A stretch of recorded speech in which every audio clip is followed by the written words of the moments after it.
చెప్పిందే కాకపోతే అంత లైటర్ వెయిన్ ఒకటి. సరే అవసరాలు ఎట్లున్నా, అవసరాలు ఉన్నాయా, అవసరాలు సృష్టించబడ్డాయా అంటే చంద్రబాబు నాయుడు గారు తిట్టినంత మోడీ గారిని ఎవరు తిట్టారు? పవన్ కళ్యాణ్ తిట్టినంత ఎవరు తిట్టారు మోదీ గారిని? మరి ప్రభుత్వం ఏర్పరచలా? వారు వచ్చారు వీరు వచ్చారు కదా. కాకపోతే ఇక్కడ అందుకే అన్న హిపోక్రసీ వద్దులే, everything is in black and white. ఇప్పుడు మీ వీడియోలు తిస్తే మాడుకోవడం కూడా బాగుంటుంది చర్చ, అంత దరిద్రంగా ఉన్నాయి. కాకపోతే ఏంటంటే ఇప్పుడు ఎలక్షన్ అనేది ఉపరాష్ట్రపతికి ఇది ఒక అన్నెసరీ ఎలక్షన్ నెసెసియేట్ చేశారు. దేశ ప్రజలకి భవిష్యత్తులో తెలుసుదేమో ఎందుకు చేశారో ఏం చేశారో పాపం ఆయనకే తెలుసు. దేశ ప్రజలకు రకరకాల సందేహాలు ఉన్నాయి. కాబట్టి ఇద్దరు అభ్యర్థులు కూడా బై అండ్ లార్జ్ పెద్దగా వ్యతిరేకించదగినటువంటి వ్యక్తులు కాదనే విషయం అందరికీ విదితమే. వారు చెప్పినట్లు ఇంతకుముందు బొత్స సత్యనారాయణ గారు మాట చెప్పారు ఏంటంటే నెంబరు ఉంది అని చెప్పడం తప్పు కదా అని చెప్పేసి. అయ్యా అట్లా కాదు, మీరు మినిస్టర్గా పనిచేశారు. ప్రజాస్వామ్యంలో పార్లమెంటరీ డెమోక్రసీలో పోటీ చేయడం అనేది ఓటేయడం అనేది ఎంత అవసరమో పోటీ చేయడం అనేది ఒక భావన వ్యక్తపరచడం అవసరం.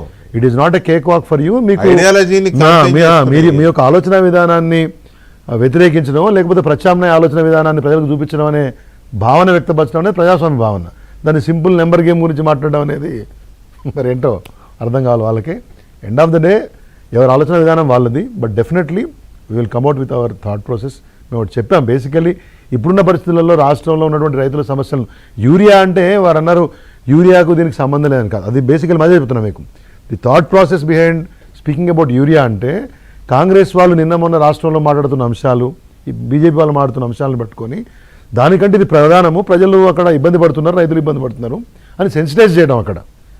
అంటే అంత ప్రధానంగా మా పార్టీ భావిస్తోంది యూరియా కొరతను, దాన్ని తీర్చాల్సిన అవసరాన్ని అని ప్రజలకు చెప్పడం అనేది కేటీఆర్ భావన, దాన్ని లింక్ చేయడం అనేది కాదు.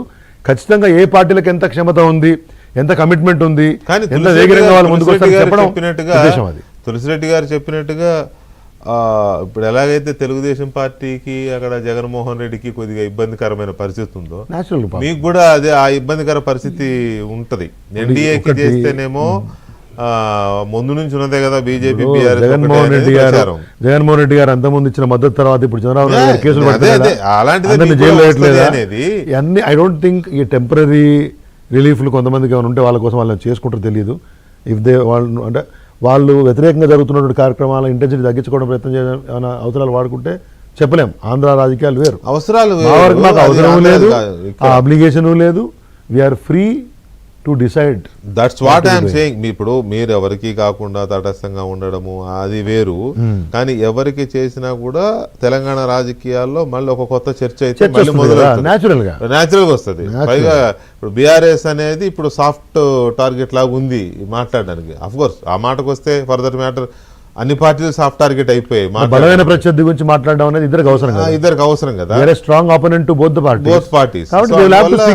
మా గురించి మాట్లాడుకుంటే పొద్దున నడిచే ప్రసక్తి లేదు. అదే కదా. ఇప్పుడు మీరు ఎన్డీఏకి ఓటేశారనుకోండి, కాంగ్రెస్ వాళ్ళు మొదటి నుంచి ఉన్నదే కదా, వాళ్ళిద్దరు ఒకటే కదా అంటారు. కాంగ్రెస్కి వేసారనుకోండి, బీజేపీ వాళ్ళు తగులుకుంటారు. ఏంటి అనేది మరి